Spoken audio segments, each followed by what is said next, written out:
अब आपके पास जो ऑप्शन है और जिस पर बातचीत भी हो रही है, आपने भी कहा कि जो छोटी पार्टीज हैं जिनकी एक या दो नशिस्तें होती हैं, तो उनमें आप शामिल हो सकते हैं। मतलब पीटीआई के जो आजाद उम्मीदवार हैं उस पार्टी में शामिल हो जाएं और फिर आपको रिजर्व सीट्स भी इस हवाले से मिल जाएंगी, खवातीन की और माइनॉरिटी। यही ऑप्शन रह गया है। ये पॉसिबिलिटी है जी, बिल्कुल। और मैंने पहले भी इसका आप ही के प्रोग्राम में जिक्र भी किया था, जो आपने मेरा ख्याल है वो चलाई भी है वीडियो वो। जी। तो हाँ, ये हमारे पास है। हमारे पास जैसा कि मैंने कहा था, तीन चार पॉलिटिकल पार्टीज हैं जो कि ख्वाहिश रखती हैं, खासी शदीद ख्वाहिश रखती हैं कि वो हमारे साथ कोलेबोरेट करें।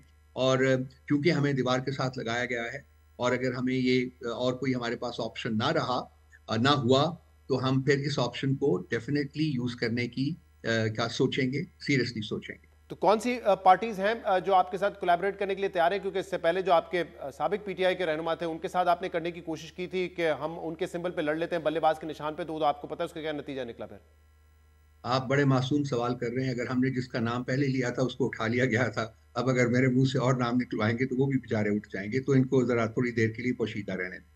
सही, लेकिन आपकी डिस्कशंस हो चुकी हैं मुख्तलिफ पार्टी से जो पीटीआई बातचीत के इंडिपेंडेंट्स को लेने के लिए तैयार है? बातचीत हो चुकी हुई है जी खुद से, जी। और जारी भी है। बातचीत जारी रहती है। वो बिल्कुल कोई ना कोई अरेंजमेंट जो है वो हमारे हमारे अरेंजमेंट्स इन प्लेस हैं। वो आप लेकिन रऊफ साहब, देखना, ये हमें आपके फैसला आपके करना कुछ है कि हमने रहनुमा उसको। इंक्लूडिंग गौहर अली खान साहब ये कह चुके हैं कि बहुत हद तक मुमकिन है, हम 50-50 है इस बात पर कि पता नहीं आजाद हैसियत में जीतने वाले हमारे साथ रहेंगे भी या नहीं रहेंगे। लेकिन उसके बाद जो डेवलपमेंट हुई है वो ये कि इमरान खान को एक केस में 14 में 10 साल की सजा हो चुकी है और वो 10 साल के लिए नाअहल भी हैं। तो अब जो आजाद उम्मीदवार जीतेंगे वो क्यों नहीं देखेंगे दूसरी पार्टीज की तरफ, जब उनको नजर आ रहा है कि पीटीआई के जो बानी है इमरान खान साहब, उनका ही जो सियासी फ्यूचर है वो अब खत्म हो चुका है अगले 10-14 साल के लिए। तो वो उनके पास तो कोई मोटिवेशन नहीं रहेगी अब पीटीआई में रहने की, आजाद हैसियत में रहने की। देखिए, मेरी मुझे पूरी उम्मीद है कि हमारे ये जो डिवोटेड और आइडियोलॉजिकल वर्कर्स हैं जिनको पार्टी की टिकट्स मिली हैं, ये कबीलाए ज़मीर फरोशा में शामिल नहीं होंगे। मंडियां तो यहाँ लगेंगी, मंडियां तो लगती रही हैं। जरदारी साहब मंडियां लगाते हैं, शरीफ बरादरान मंडियां लगाते हैं, अब फिर लगाएंगे। लेकिन ये कबीलाए ज़मीर फरोशा में इनका शुमार नहीं होगा, ये हमें यकीन है।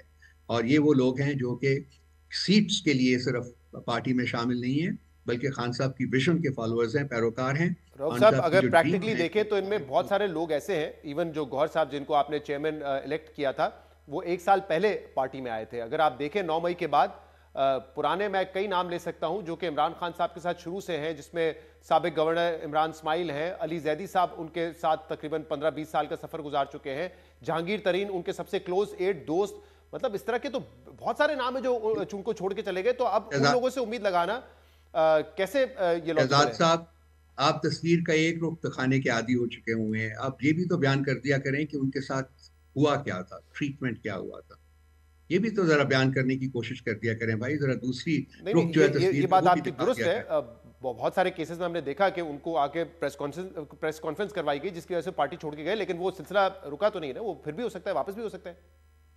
देखिए, मेरा हमारा ख्याल है कि ये जो लोग हैं, मैंने तो रिपीट कर देता हूँ, ये हमारे आइडियोलॉजिकल वर्कर्स हैं, आइडियोलॉजिकल पैरोकार हैं खान साहब के। और मेरा नहीं ख्याल कि जी इनके ज़मीर इतनी आसानी से खरीदे जा सकेंगे। उन लोगों वो लोग खरीद सकेंगे जिन्होंने, हमें पता है कि उन्होंने मंडियां लगानी है। सिंध हाउस में लगेगी, पंजाब हाउस में लगेगी, हर तरफ लगेगी, लगती रही है। अनफॉर्चुनेट, ये बड़ी बदनसीबी की बात है, ये बड़ी तकलीफ दे बात है जो मैं कर रहा हूँ। आई होप एंड प्रे कि जी किसी वक्त हम इस सिंड्रम से, इस इस किस्म की सियासत से बाहर निकल सकेंगे।